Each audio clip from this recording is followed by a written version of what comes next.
औज़ुबिल्लाहिमिनश्शैतानिर्रजीम बिस्मिल्लाहिर्रहमानिर्रहीम। मेरा नाम डॉक्टर आतिफ हफीज़ सिद्दीकी है और मैं डॉ यूनिवर्सिटी ऑफ हेल्थ साइंसेज़ के शोबे नाक कान हलक से वाबस्ता हूँ। इसके अलावा मेरा ताल्लुक़ पाकिस्तान इस्लामिक मेडिकल एसोसिएशन की कोविड-19 टास्क फोर्स से भी है। आज हम आपके कुछ आम तौर पे पूछे गए सवालात का जवाब जो है वो देंगे और उसको क्लियर करने की कोशिश करेंगे। उमूमन सवाल पूछा जाता है कि कोरोना क्या है। कोरोना बुनियादी तौर पे एक वायरल इन्फेक्शन है।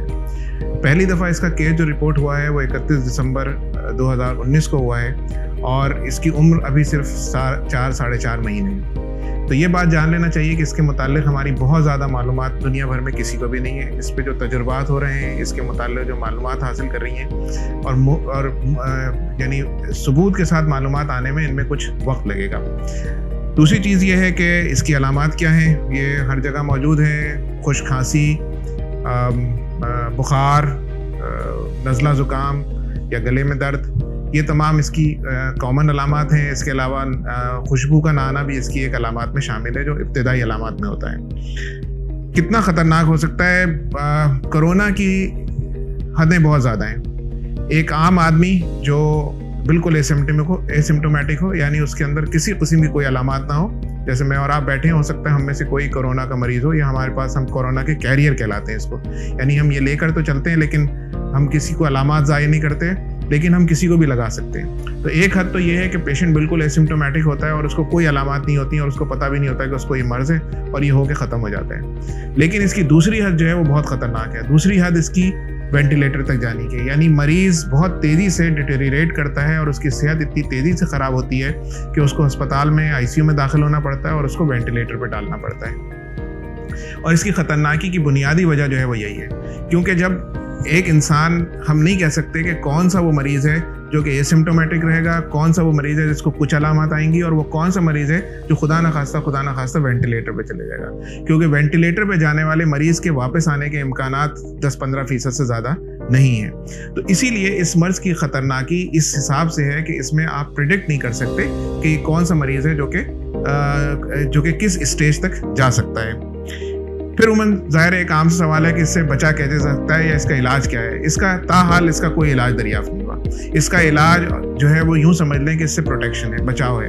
नंबर एक चीज़ सोशल डिस्टेंसिंग है, फासला रखें, 1 मीटर का फासला कम से कम जो है वो रखें, 6 फीट का फासला, यानी 1.5 मीटर या तकरीबन 6 फीट का फासला आपस में रखा जाए तो बहुत मुनासिब है। इसके अलावा बार बार हाथ धोना है, साबुन के साथ हाथ धोएं, सैनिटाइज़र यूज़ करें। सैनिटाइज़र भी इफ़ेक्टिव है, लेकिन साबुन से जो है वो उमन जो सैनिटाइज़र अवेलेबल नहीं होते बाज़ औक़ात, तो आपके पास जो बेहतरीन आपका इसका हिफाजत का ज़रिया है वो साबुन और पानी है। साबुन से बार बार हाथ धोएं और कोरोना से बचें। और तीसरी चीज़ जो है वो ये है कि मास्क लगाएं। बाहर निकलने वाला हर शख्स जो घर से निकले वो ज़रूर मास्क लगाएं, क्योंकि देखिए ये एक ड्रॉपलेट इन्फेक्शन है और ये उन बुखारात के ज़रिए फैलता है जो नाक और मुंह से बरामद होते हैं, यानी खांसी के ज़रिए या छींक के ज़रिए या सांस के ज़रिए। क्या ये गर्मी में ख़त्म हो सकता है? बिल्कुल भी नहीं। अब आप देख लें कि कराची में और पाकिस्तान में गर्मी शिद्दत जो है वो तकरीबन 40 से 42 डिग्री सेंटीग्रेड तक टेम्परेचर पहुंचा हुआ है, लेकिन इसके मरीज़ों की तादाद में मुस्तकिल इजाफा हो रहा है। इसकी तशख़ीस कैसे की जा सकती है? देखिए, इसकी तशख़ीस जो है वो, इसका जो टेस्ट रिकमेंडेड है वो है PCR के ज़रिए।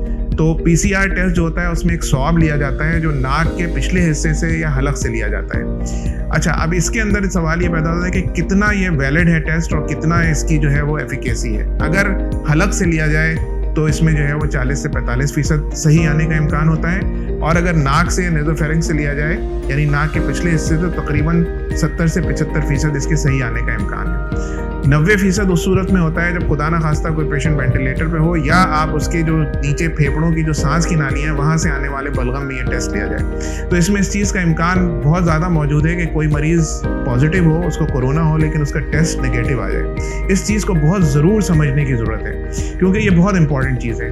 हर टेस्ट नेगेटिव आने का मतलब ये नहीं है कि पेशेंट को पॉजिटिव नहीं है। दूसरी चीज़ ये है कि ज़ाहिर है ये हम सब ये समझते हैं कि रतूबतें हैं जो हलक से और बलगम से आ रही हैं। बाज़ औक़ात इस रतूबत में वायरस होता है, बाज़ औक़ात ये रतूबतें नहीं होती, स्पेशली उन पेशेंट के अंदर जो कि कैरियर होते हैं। तो उसके अंदर जब ये रतूबतें नहीं होती और उस वक्त अगर ये स्वाब लिया जाए और उस रतूबत में से ख़ास तौर पे नहीं लिया जाए तो हो सकता है कि नेगेटिव आ जाए। लेकिन ये ज़रूर है कि जिस शख्स में ये टेस्ट पॉजिटिव आता है वो 100% कोरोना का मरीज़ होता है। तो इसलिए इसका जो टेस्ट होता है वो PCR टेस्ट है, जो कि हमारे यहाँ हमारे पास सिविल अस्पताल में, ओझा में, इंडस में और जिना अस्पताल में मुफ्त होता है। और बाकी कुछ जगह ऐसी हैं प्राइवेट हॉस्पिटल है जहाँ पे ज़ाहिर है कि पैसे दे के ये टेस्ट करवाया जा सकता है। कितने दिन के बाद ये टेस्ट दोबारा करना चाहिए? एक दफ़ा अगर किसी का ये टेस्ट पॉजिटिव आ जाता है तो उसको कम से कम 15 दिन के बाद या 2 हफ्ते के बाद ये टेस्ट दोबारा कराना चाहिए। और जब तक नेगेटिव 2 कंसेक्यूटिव टेस्ट नेगेटिव नहीं आते उस वक्त तक ये नहीं कहा सकता कि इस मरीज़ में से कोरोना का मर्ज़ ख़त्म हो गया है। अगर ये लॉकडाउन ख़त्म भी हुआ है, जिसका कि कोई भी डॉक्टर बॉडी या कोई भी, मेरा ख्याल है 99% डॉक्टर्स उसको रिकमेंड नहीं करेंगे कि लॉकडाउन ख़त्म किया जाए सडनली, लेकिन अगर ये ख़त्म किया गया है तो सिर्फ इस तरह से ख़त्म किया जाए कि कुछ ना कुछ कारोबार चलता रहे और लोग सिर्फ उस सूरत में निकलें कि जब उनको बहुत ज़्यादा ज़रूरत हो और बहुत मजबूरी हो। जो डॉक्टर्स हैं वो अपना दिन रात एक किए हुए हैं, यहाँ पे लगे हुए हैं इस गर्मी के अंदर। ये जो PPE कहलाते हैं, जो आपने देखा होगा 3-3 परत के, और ये N95 मास्क जो है, ये मैं आपको दिखाऊं, ये N95 मास्क है जो आज मुझे मेरा ख्याल है कि मेरा ख्याल है 1 महीने के बाद ही मुझे दूसरा मास्क मिला है। तो मैं 1 महीने से वही मास्क यूज़ कर रहा हूँ, इसकी इतनी डेफिशिएंसी है। अब ये एक मास्क जो मिला है, इसको लगाना ऐसा है कि गोया आपका दम घुट जाता है और सारे चेहरे के ऊपर इसके निशान पड़ जाते हैं। और इसको लगा के 6-6 घंटे 8-8 घंटे जब डॉक्टर्स ड्यूटी करते हैं या मरीजों को देखते हैं तो वो आसान काम नहीं होता है।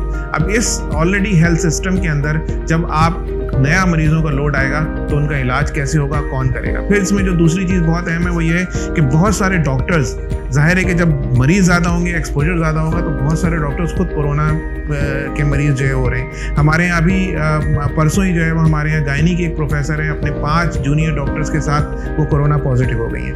तो आप बताइए कि वो पूरा एक डिपार्टमेंट जो है वो ऑलमोस्ट बंद हो गया है। और बाकी लोगों की भी जाहिर है अभी टेस्टिंग होगी, जो उनके साथ जिन्होंने काम किया, अकेला तो काम नहीं करता, तो समझ लें कि ये पूरा पैरालाइज हो जाता है। तो इस चीज़ को समझने की ज़रूरत है कि ये मसला ये नहीं है कि हमें किसी से डॉक्टरों को ये है कि इनका कारोबार बंद हो जाए या ना चले। बात ये है कि ये तो 2 धारी तलवार है।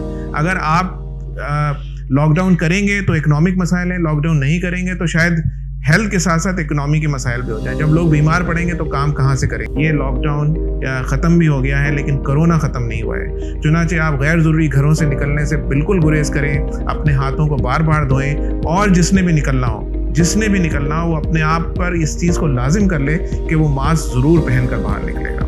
ये मेरी कुछ गुजारिशात थी जो मैंने किया। उम्मीद है कि इससे अवामुन्नास को फ़ायदा होगा।